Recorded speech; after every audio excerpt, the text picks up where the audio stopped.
Reward itu kan bicara sesuatu yang tangible ya, Iya. yang diberikan.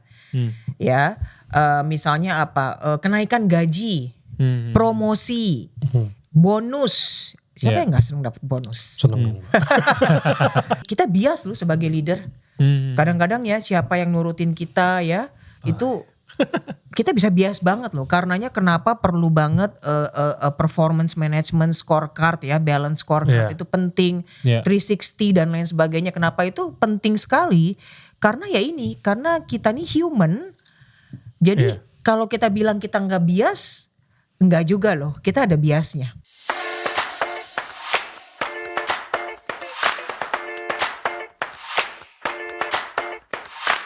Halo Nyalakan People, kembali lagi dengan kita di Nyalakan Podcast. Tempatnya kita ngebahas seputar agility, transformasi karir, dan perkembangan karir. Balik lagi dengan saya Imam dan seperti biasa ada Mas Hani. Hai Nyalakan People. Halo, dan di sini seperti biasa kita akan bincang-bincang langsung dengan CEO dari Nyalakan.id. Di sini ada Mbak Anita. Halo Imam, Halo, Mbak. Hanif, dan juga halo Nyalakan People. Halo. Jumpa lagi dengan saya nih. Jumpa lagi. Kayaknya udah lama gitu ya. Udah lama kita gak ketemu. Mbak Anita apa kabar? Kabar saya baik. Kabar baik. Mas Hanif juga Baik-baik sehat banget. ya? Lagi sehat-sehat bugar aja. Sehat-sehat ya. Oke, nah ngomongin sehat-sehat, kita ada bahasan menarik juga nih, Nyalakan People dan Mbak Anit dan Mas Hanif juga. Karena ini terkait tentang dunia karyawan, Mbak.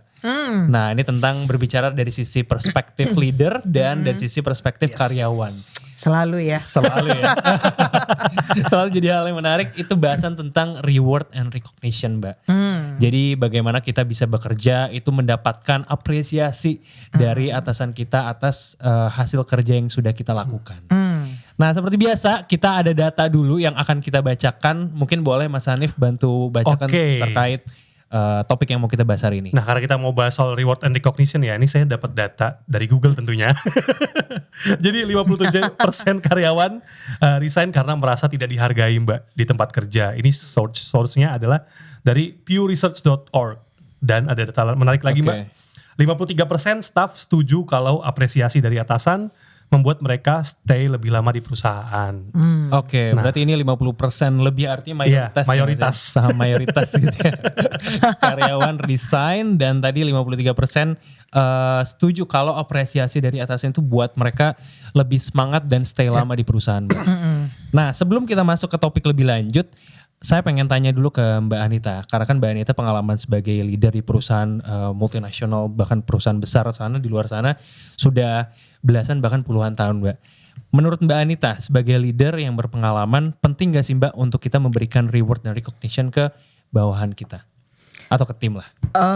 Reward and recognition ya, R&R. Saya akan katakan sangat penting. Kenapa begitu? Karena kita ini manusia makhluk sosial ya. Yes. Ya, betul.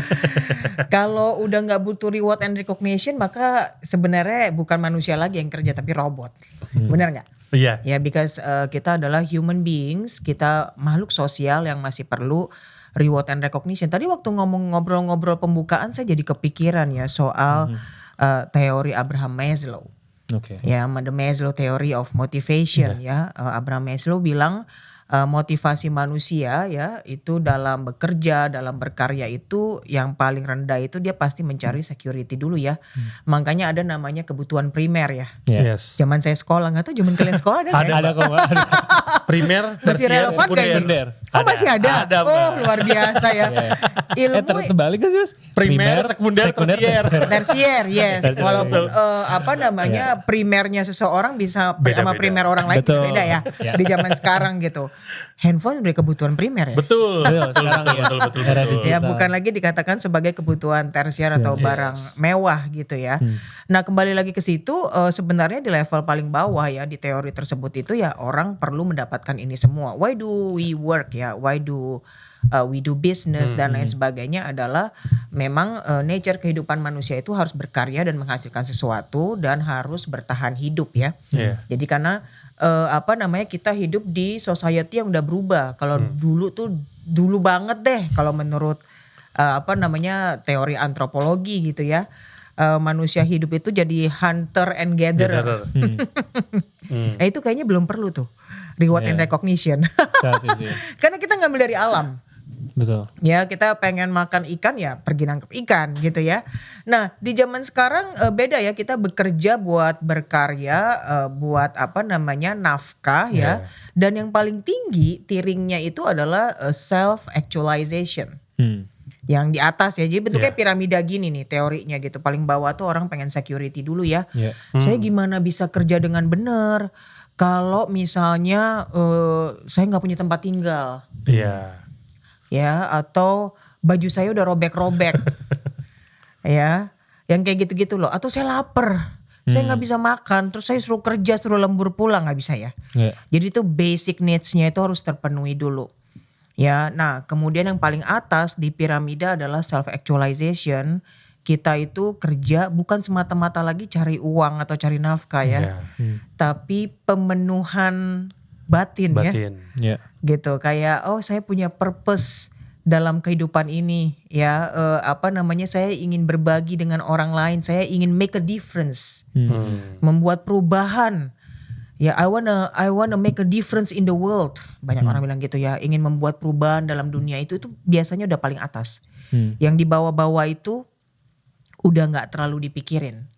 Nah, in between dari paling bawah sampai atas itu ada journey.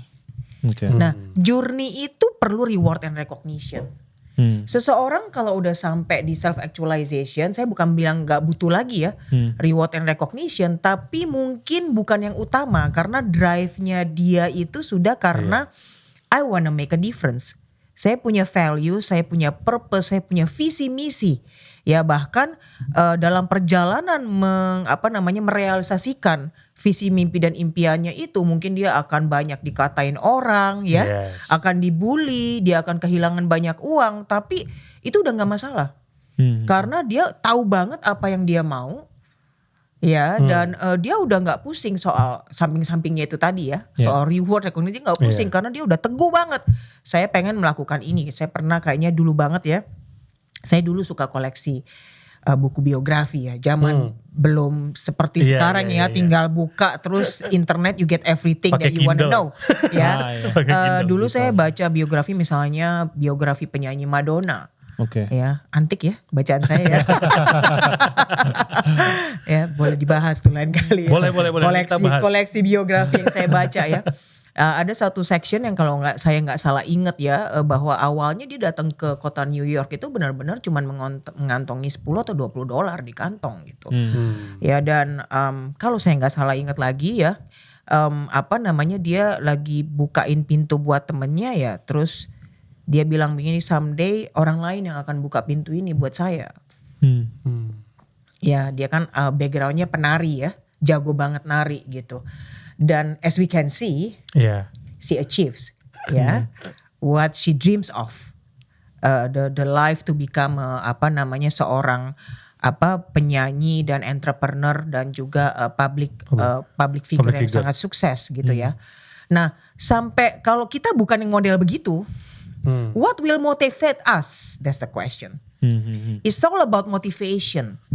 Ya, reward and recognition ini bicara masalah motivasi, makanya tadi motivation theory itu dari Abraham Maslow. Ya, unless kita udah di self actualization, kita masih di bawah atau in between, maka kita perlu fuel atau bahan bakar untuk keep us going. Ya, untuk motivate us untuk move forward, untuk do better. Nah, di sini reward and recognition berjalan. Ya, hanya sedikit sekali gitu orang yang sudah sampai di self actualization. Sedikit sekali. Untuk kesana either you are born with it ya, kind of gitu. Udah dari kecil tuh tahu banget apa yang kita mau gitu ya, dan benar-benar determinasinya segitu ya, atau memang kita udah menjalani proses yang panjang. Ya, saya yang nomor 2 ya. Ya, saya sampai sekarang juga nggak nolak kok dikasih reward and recognition. Ya, tetapi mungkin udah shifting ya, bahwa mulai ada faktor self actualization tadi. Kita punya misi dan visi dalam hidup. Jadi kembali lagi, reward and recognition ini cara memotivasi orang dalam bekerja. Ya, jadi penting banget gak? Penting. Kenapa? Kita bukan robot sekali lagi. Makanya kita perlu self actualization tadi kan. Feeling meaningful gitu. Iya. Ih bangga banget lu kalau karya saya dipakai banyak orang gitu. Ih bangga banget lu, ini karena peran nyata dari imam misalnya ya. Desa apa mendapatkan asupan listrik yang konsisten kan. Betul gak? Bangga banget. Ya ada rasa kepuasan diri. Yang gak bisa dibeli dengan uang ya. Iya, betul. Imam ya. Betul, Nah betul. manusia itu sebenarnya paling tinggi akan ke sana.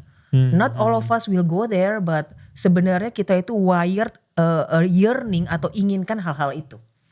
Human being sebenarnya di-wired punya keinginan itu ya. Walaupun gak semua orang akhirnya peduli dengan itu karena kehidupan sehari-hari, karena lingkungan kita dan lain sebagainya. Mungkin kita nggak terlalu mikirin lagi karena kebutuhan hidup ya, keluarga dan lain sebagainya mungkin itu hilang.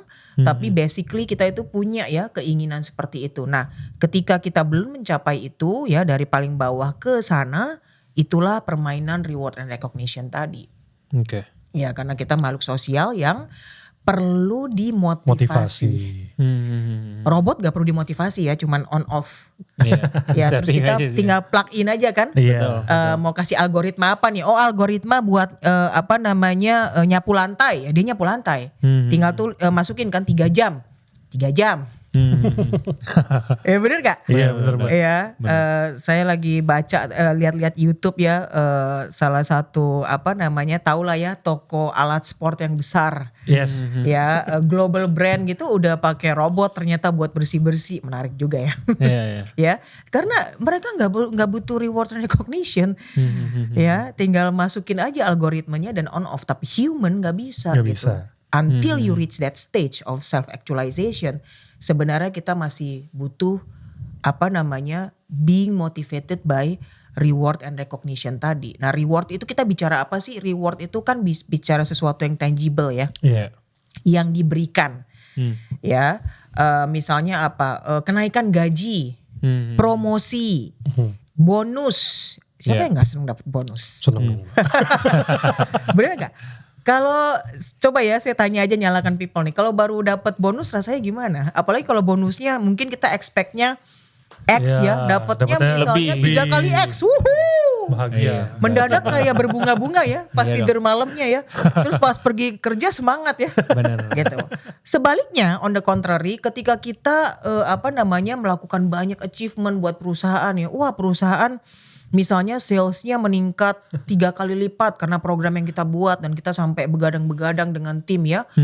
Dan gak dihargai apa-apa, melempem kan. Loyo langsung. Yang ada kita mulai mikir kan, gua gak dihargai. Betul, betul. I was not rewarded and recognized. Ya kan, reward itu kan hadiahnya. Recognition itu kan penghargaannya, apresiasinya. Ya kan. Misalnya employee of the month. Pernah lihat itu? Pernah. Itu cara recognition kan. Ditaruh fotonya ya kan. Itu udah kebanggaan tersendiri ya. Padahal belum tentu loh dikasih sesuatu gitu ya. Iya, iya. Fotonya terpampang gitu ya. Atau dapat plakat. Iya. Ya best employee 2024. Wah gimana kesannya ya, pada tepuk tangan. Biasanya itu disertai juga dengan reward. Iya. Biasanya ya, walaupun besar kecil itu relatif ya. Walaupun saya selalu bilang recognition itu sebenarnya hal yang kecil banget, dan ini seorang leader harus mengerti bagaimana memainkan reward and recognition ini. Ya, bagaimana sih menavigasi ya reward and recognition. Soalnya gini, kalau ini saya kadang-kadang lucu, sebenarnya kita leadership mimpin tim itu ada sedikit hubungannya dengan parenting ya. Bagi yang punya anak pasti ngerti. Iya. Ya. Kalau kita keseringan recognize, apa yang terjadi? Manja. Jadi gak ada rasanya Mbak nanti Jadi makin manja. kelamaan. Ya. Sesuatu yang keseringan diberi Iya. jadi worthless. Iya. Betul. Tidak ada nilainya. Kamu keseringan muji nih. Iya, iya. Pintar kamu ya. Kamu hebat loh. Kamu tuh lebih dari yang lain-lain ya. Terus. Dan dia merasa entitled. Iya. Oh, itulah standarnya. Saya harus terus dapetin recognition terus. Walaupun sebenarnya saya gak ada prestasi. Itu salah. Ya kalau gak percaya tes aja nanti sama anak masing-masing. Gituin aja terus. Lihat apa yang terjadi. Dia akan merasa self-entitled. tanpa harus bekerja keras, berprestasi ya, melakukan sesuatu yang berbeda, dia merasa harus direcognize terus. Dangerous. Iya. Ya kan? Jadi overdosis nggak bagus, underdosis juga nggak bagus. Ya, ya. Coba ya anak kecil ya, dia udah rajin ya, udah juara 1, tetap diomelin. Kamu gak lihat temen kamu? Kalau lihat di sinetron-sinetron. Iya.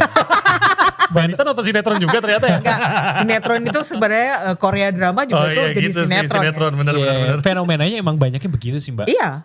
Bener Iya, nggak? iya. Bener, Ya, bener. diomelin kayak standarnya nggak habis-habis gitu. Ya, udah juara, udah ini, udah bisa renang, suruh bisa musik harus juara juga.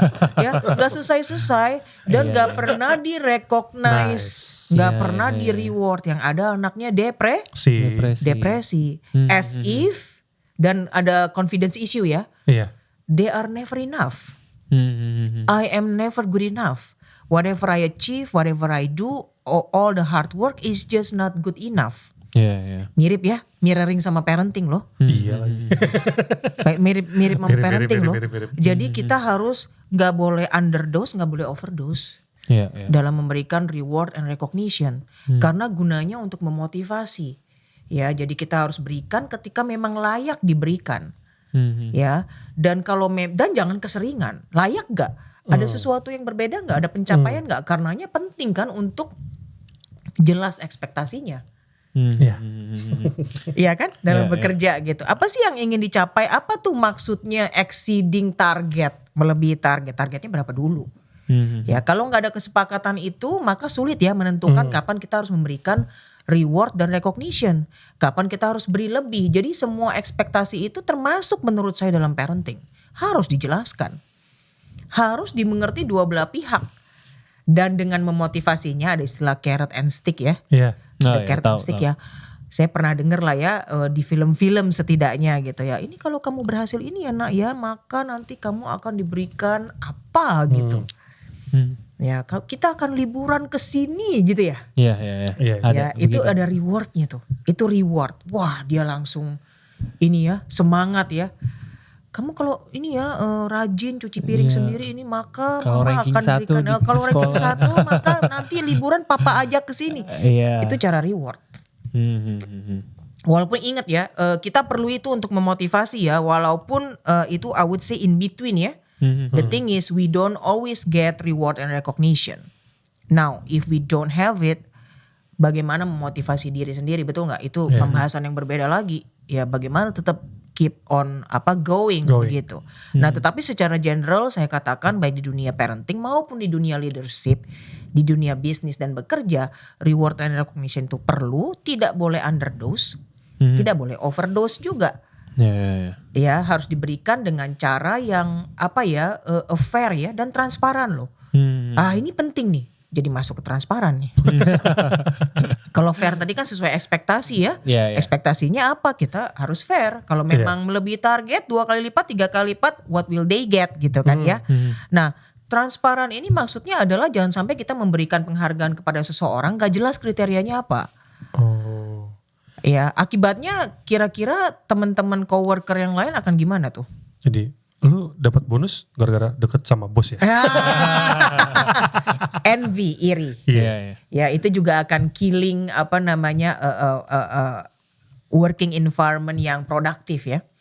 Karena orang akan melihat dia terus yang dipromosi. Dia kan deket tuh sama Pak Bos, makanya dia terus yang promosi. Ya, kadang-kadang bukan ponakannya, it's just a mind of favoritism. Iya, betul. Pernah dengar ya, favoritism ya. Kita bias loh sebagai leader. Kadang-kadang ya siapa yang nurutin kita ya, itu kita bisa bias banget loh. Karenanya kenapa perlu banget performance management scorecard ya, balance scorecard itu penting. 360 dan lain sebagainya. Kenapa itu penting sekali?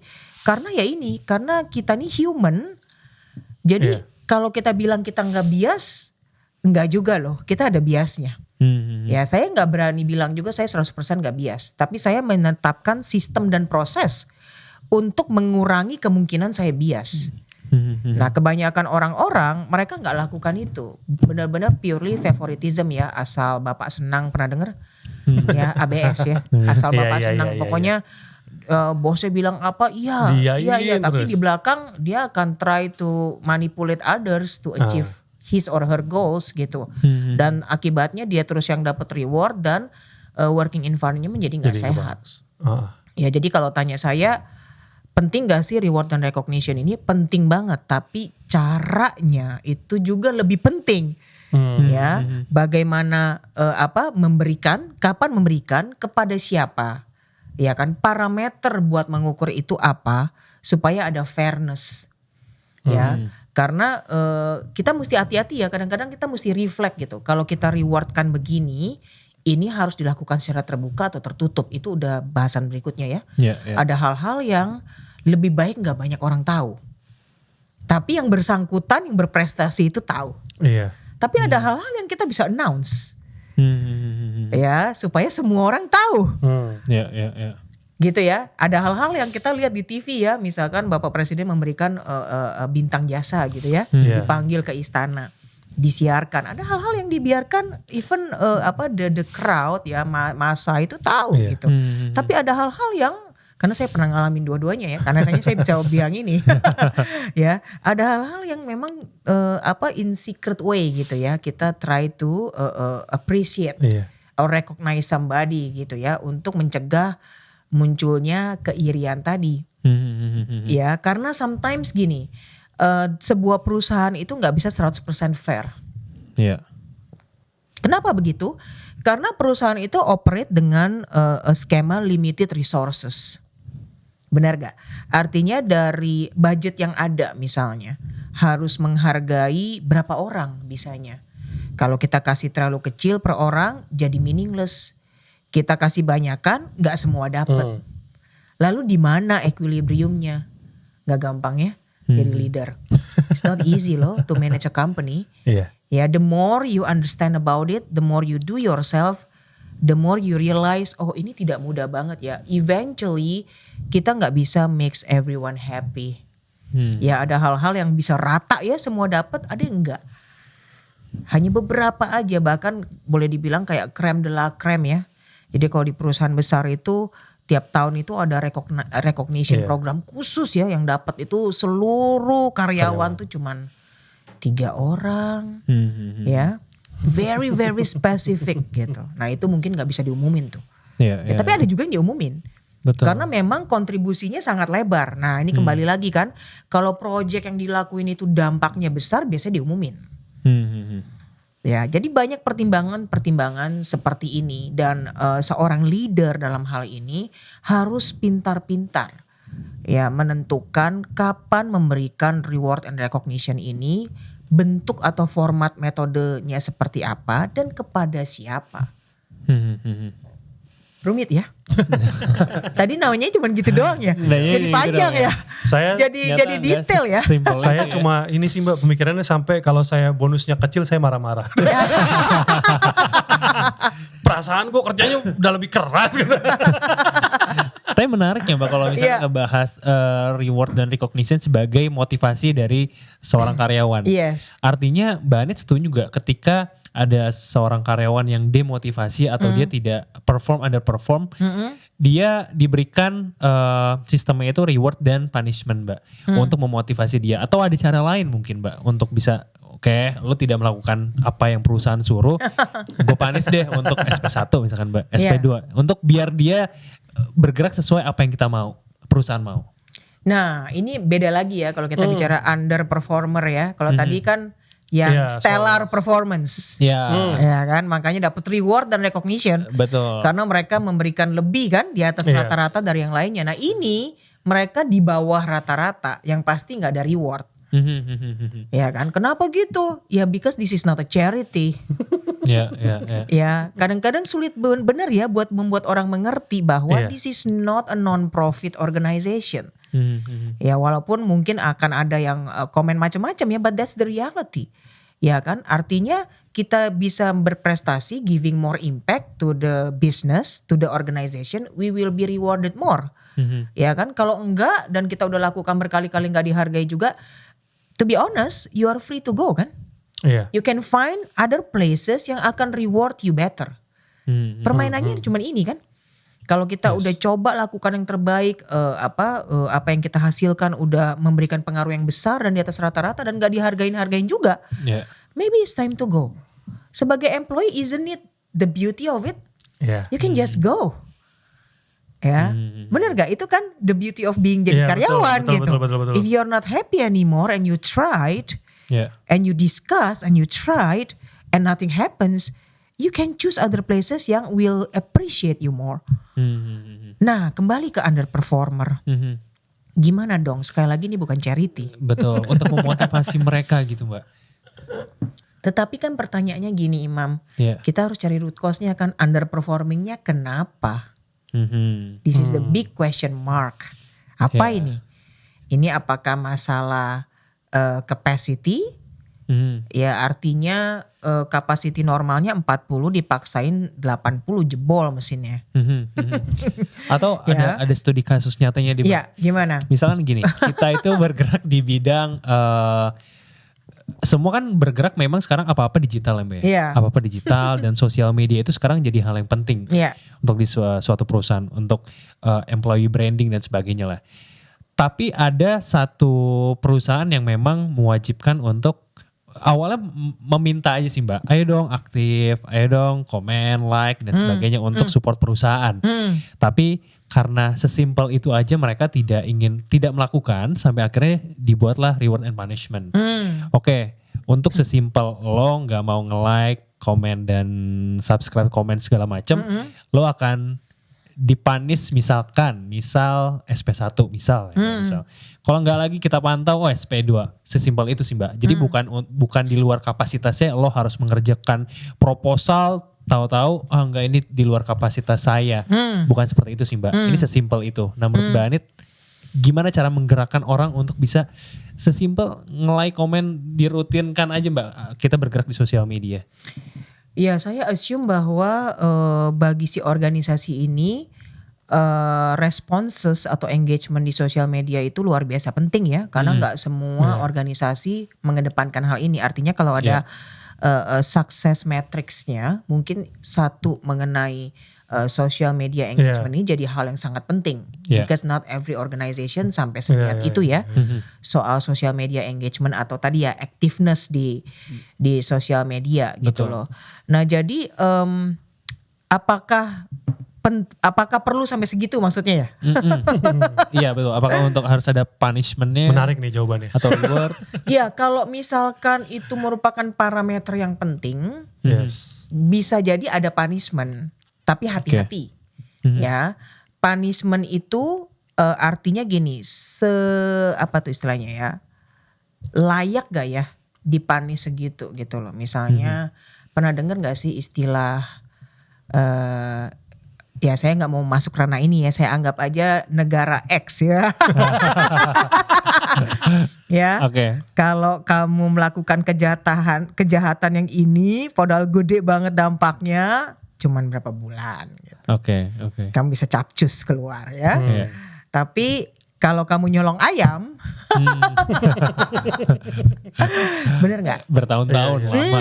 Iya. Ya, jadi jangan sampai kelebihan dosis juga ya ininya punishmentnya apa sih KPI utama bisnis kita gitu, di mana yang paling penting. Kalau memang itu penting banget ya, berarti bagaimana membuat orang-orang memiliki parameter itu kan dalam KPI mereka gitu. Saya akan katakan sebelum bilang soal SP ya, mungkin masukin aja sebagai KPI parameter. Ya, masukin KPI parameter. Kayak dulu saya pernah kerja di company yang untuk learning itu jadi KPI parameter. Ya, jadi tiap tahun kamu harus training berapa kali itu jadi KPI supaya diniatin training. Ya, karena nggak semua orang suka training ya. Oh iya betul. Ya, bagi mereka itu kayak beban tambahan. Ya udah sibuk nih kerjaan, udah begadang terus dan lembur terus, lu suruh gua training lagi. Nah akibatnya dipaksain dengan cara itu masukin KPI ya. Tapi bukan berarti kalau dia nggak training langsung kena SP, nggak sampai segitunya sih. Karena kan parameter utamanya adalah yaitu making revenue, ya operational KPIs ya. Jadi learning KPI-nya ini mungkin bobotnya kecil.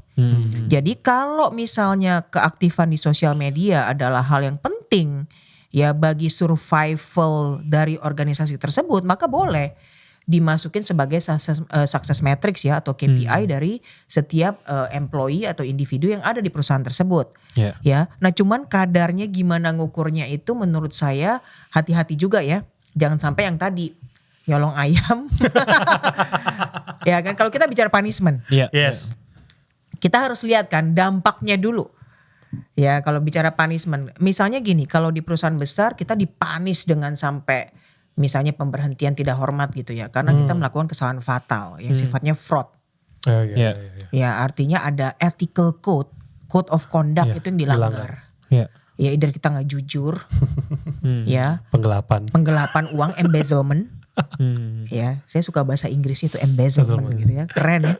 Ya, artinya gimana kita manipulate kan Iya. resources dalam perusahaan, dalam hari ini uang ya, atau Iya, iya, sesuatu iya. yang bernilai uang. Ya, kita gimana caranya kita manipulasi sedemikian sehingga itu jadi keuntungan kita. Atau fraud beneran. Ya, kita punya akses, terjadi kan di perusahaan-perusahaan bidang finansial gitu ya. Yes. Kita punya akses gitu dan kita menyalahgunakan akses itu. Ya, artinya misalnya ini uangnya customer tapi masuk ke kantong kita gitu. Iya. Karena kita punya akses, punya privilege akses itu kita salah gunakan. Itu fatal. Sesuatu yang sifatnya integritas ya, itu memang unforgiven Iya. secara umum. Nah, tapi kalau keaktifan di sosial media, kita bisa lihat kan, Iya. misalnya kadarnya beda-beda. Kalau mereka yang lebih dekat dengan aktivitas sosial media harusnya kadarnya lebih. Ya, mereka yang memang mungkin orang operasional yang day to day-nya jauh dari sosial media mungkin harus dikurangin bobotnya. Iya. Kurang lebih seperti itu ya. Tapi kalau keaktifan di sosial media ini ya, kalau menurut saya itu pertama ada orang yang suka melakukannya, ya kan? Kedua, kita harus pinter-pinter bikin itu supaya bisa menaikkan branding si employee juga. Saya lihat ini ya in my other organization ya. Ya, jadi orang-orang brandingnya itu bikin campaign-campaign yang kalau diposting maksudnya oleh si employee juga bikin si employee bangga Iya. juga. Oke. Ya, jadi ada sedikit recognition factor. Work smart. Ya, why sih people nggak mau ini? Pertama ada orang introvert ya. Iya, bener. Iya. Terus terang ya, Gak suka jadi sorotan. nggak suka. Ya, saya pernah punya teman-teman yang nggak punya account Facebook segala macam. Ada orang-orang kayak gitu kok. We cannot blame them.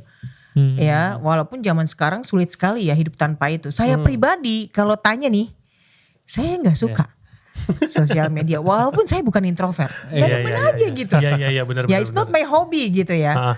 Ya, nah tetapi ada orang yang suka banget, kita nggak usah worry tentang mereka. Mereka biasanya automatically suka. Nah, supaya mereka yang introvert atau yang kurang suka ini bisa lebih aktif, gimana caranya? Bisa jadi ada indirect reward kan? Oke. Karena ini zaman yang orang itu harus menciptakan branding personal. Betul. Benar gak? Jadi gimana caranya supaya identitas pencapaian organisasi itu linking Iya. ke identitas dan pencapaian pribadi. Asik gak nih? Boleh tuh diterapin tuh. Ya. Bisa. Jadi bikin postingan-postingan yang bisa linking. Iya. Ya, konten, sorry, istilah saya agak Iya, ini ya. iya. Kontennya harus bisa linking. Jadi waktu dia posting, dia ada rasa kebanggaan buat dirinya juga as part of the success. Betul. Saya lihat ini banyak. Saya lihat Iya, ini banyak. udah mulai, Gini udah mulai. caranya. Ya, saya perhatiin gitu. Why sih mereka nih rajin posting ya? Saya kenal orang-orang ini. Dan saya buka kontennya. Karena secara nggak langsung mereka juga nge-boost branding Ya. mereka. Misalnya saya kasih contoh. Dia ini seorang HR profesional. Padahal bukan dia yang ngerjain ya. Mungkin dia HR di yang belakang meja, yang administration Iya. gitu. Terus company-nya itu dapat penghargaan misalnya the best HR in Asia. Iya. Misalnya.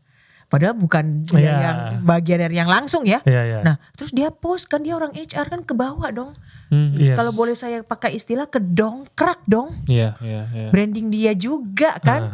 Karena he or she part of the team. Ya, and then the team got recognition. Padahal mungkin majority of work bukan dari dia juga Yes. sih. Mungkin dari temennya begitu. Nah, kalau kayak gitu kan orang dengan Yang males pun Iya. Secara sukarela dia akan Dia upload akan itu sih, upload Mbak. sendiri. Sekarang saya tanya ya, ini jadi menarik nih bahasan ini. Kenapa sih orang post di sosial media mengenai what they do, achievement mereka, their business, their company, their ideas? Why sih? Recognition. Recognition. Benar gak? Dengan harapan recognition ini akan suatu hari mendatangkan reward. Yes. Iya. Isn't it like that? Betul. Ya gak? Apapun bentuk rewardnya ya. Kalau kita seorang politisi, kita lagi menciptakan citra. Istilahnya adalah pencitraan, ya kan? Supaya kita mendapat favor dari masyarakat. Sehingga nanti kalau suatu hari ada pemilihan atau apa, kita udah menciptakan platform favor tadi kan? Iya. Semuanya itu ada rewardnya di belakang gitu. So always have this in mind. Ya, masukin KPI is one thing. Bobot is another thing ya. Yeah. And then punishment juga be careful ya. Jangan curi ayam itu tadi ya. Ya. Tetapi in the other way juga bagaimana menciptakan hal-hal itu yang membuat orang lihat indirectly I will be recognized for this. Oh, I can get an indirect reward because of this. Nah itu nanti lama-lama kulturnya akan tercipta. Karena saya ngelihat sendiri ini dilakukan ya oleh perusahaan-perusahaan besar. Dan saya mulai ngelihat ini jadi tren ya. Bahwa dia ikut, ini ngerti ya. Jadi Employee branding bahasanya. ya, perusahaannya naik, dia juga terkerek, terbawa. Ini harus kerja pintar. Bagaimana kita bisa menciptakan konten-konten yang demikian. Topik-topik apa nih yang bisa memboosting orang itu karyawan untuk pengen ngepost mengenai perusahaannya. Ya. Karena kalau udah terasosiasi ya rasa bangga dengan tempat kita bekerja ya otomatis dia akan Pasti. like. dia pasti at least dia like. Betul, tanpa disuruh pun dia udah secara sukarela untuk like atau mempromosikan. Iya. Dari ini mulut ke mulut atau di sosial identitas, media. permainan identitas gitu. Betul. You can associate with something gitu, yang nice ya, yang good ya. Then you will be like, I want to be part of that. Caranya gimana? Saya ngepost, saya nge-like, saya komen ya. Bahkan beberapa orang posting kan proud to be part of this team, yes. Dengan harapan apa? Ya satu hal dia bangga, satu hal lain adalah dia ingin dibaca orang kan, bahwa dia part of this super team. Ini semua permainan psychological. Ya, eventually masuk juga ke skema reward recognition yang kita bahas. Ada hubungannya.